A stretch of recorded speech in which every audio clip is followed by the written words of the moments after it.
You're listening to Empty Nest Empires, episode number 1. Yay! Okay, your nest is empty, or it will be within a few years.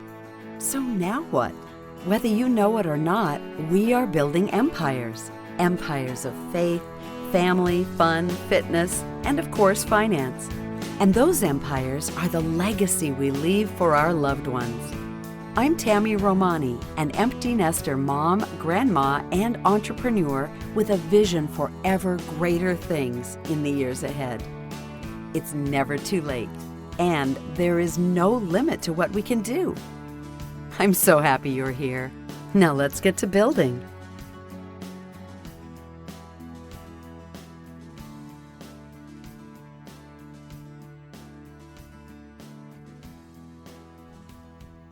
Hi again, it's Tammy, and I'm so glad you've joined me yet again for Empty Nest Empires. This is officially episode 1, and in these first few episodes, we will be talking about the 5 pillars of empire building, and they are fitness, fun, family, faith, and finance. And with family, we may put friends in there too, kind of make it a framily kind of thing. And I know you're thinking this. I worked really hard to make sure they all started with the same letter. Okay, let's start with fitness. I could have called it health, but that doesn't start with the letter F. Also, I wanted to challenge us a bit on what the word fitness means. Now, I realize that when most of us hear the word fitness, we automatically disqualify ourselves. I know I do. I think of all the images I've seen over the years of, quote, fitness models, and I compare myself to that. But I'm going to take this a different direction. What if we each had our own very personalized notion of what fitness is for each of us? In the dictionary, the first definition of fitness is just one word: health. But we've taken it to mean abs and biceps and all the outer things that maybe don't translate into really true health. And later on, we're going to have a guest here, a friend of mine. Yeah, she's probably a friend of yours too, who was deep in the fitness industry and probably the most unhealthy she has ever been during that time. And her story is quite eye-opening, and I'm really excited to bring that to you later on down the line. But let's go with a different definition of fitness, okay? Let's go with overall health. And I love this definition that I read. It said, fitness is a broad term that means something different to each person, but it refers to your own optimal health and overall well-being. Being fit not only means physical health, but emotional and mental health too. And it defines every aspect of your health. Smart eating and active living are fundamentals to fitness. Now, the Academy of Nutrition and Dietetics has a book called Complete Food and Nutrition Guide.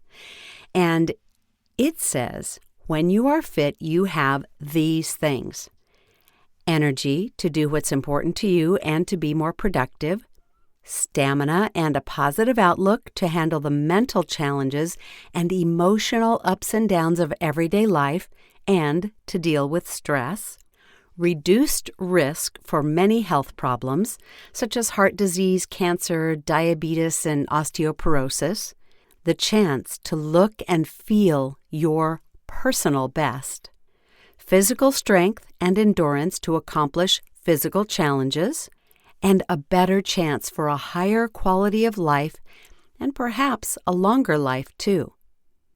Wow, that's probably the best definition I've ever read. And I personally want to, when I hear the word fitness, I want to get the magazine cover ideal out of my mind because it's such a personal journey. It's such a personal journey. So as we dive into this area of leaving a legacy of fitness or health, we're talking about empire building, we're talking about legacy leaving, so let's think on how we want to be remembered. Now, I'm going to get personal here for a minute. My mom died at age 90. She lived her life as a healthy, active person. And aside from all the sneezing during allergy season, she was truly never sick. Now, even though she almost died during childbirth with me, she was 40, and this was the late 1950s after all, I realized recently that terrible experience could have scarred her and made her be cautious in how she lived life. But nope, I remember a childhood of activity with my mom, always. Hiking on vacations, walking the neighborhood, playing outdoors with us. She didn't let anything get her down. Even a blood clot in her leg at age 79 didn't slow her down. She always said, "They put in a filter. I'm fine." When she was diagnosed with a rare blood disorder years later into her 80s, people tried to tell her it was time to slow down, but she wouldn't have it. Now, my point here is that my mom never learned to think like a sick person, even when she was. And she would even say that. She would say, well, I've never been sick in my whole life, so all these people are telling me I need to think like a sick person and I need to, adjust my thinking about what I can do, and I just can't do that. Honestly, those people who told her that were wrong. She continued to think like a well person, even when she was sick, and wow, what a legacy of health and fitness that left for me. So I think of her a lot these days, and especially when I have minor complications from a foot surgery last year that are frustrating me and slowing me down some. I think, WWGD, what would Gladys do? And I'll tell you what she would do. She would take care of business no matter what. And she would continue to think like a healthy person even when she wasn't. I learned so much from my mom, and it's her legacy that lives on in me in so many ways. She's one of the reasons I started this podcast. Being aware of the gifts my parents gave me, not in a financial empire at all, but in all those other pillars that are just as important. So, okay, back to the fitness pillar. If you don't have your health, you'll be hard-pressed to build empires in all the other areas. This is the reason I'm starting with this one. Come on, we all know someone who is in poor health, either physically or mentally, and that is all they can handle right now. That's it. Now, in saying that, I do want to be super conscious of the fact that this could be a touchy subject. I do understand there are those who were blindsided by a diagnosis and they're at a loss about what to do. They're just treading water and trying to keep their head above water and stop from drowning. And I also understand that there are those with loved ones in the throes of horrible disease, and you may be a caregiver, and all you want for them is better health. I'm just going to say ugh right now because I've been there. And I want you to know I see you. I do. But I also know that in order to serve this community, I have to present to you the latest science and information about this topic. If there are ways to avoid disease or speed healing, or even alleviate some of the suffering, wouldn't you do it? I know I would. In the past few years, I've been on this journey to better health. Yeah, I could lose a few, or 20 pounds, but my main objective is to start from within, to start with what's going on inside. And so we will talk about all of it, and I'm reaching out to some amazing experts to clear the cobwebs of confusion around all of this. What is the latest information?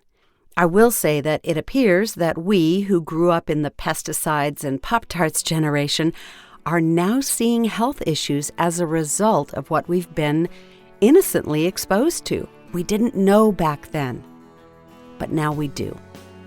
And it's my motto that when you know better, you do better.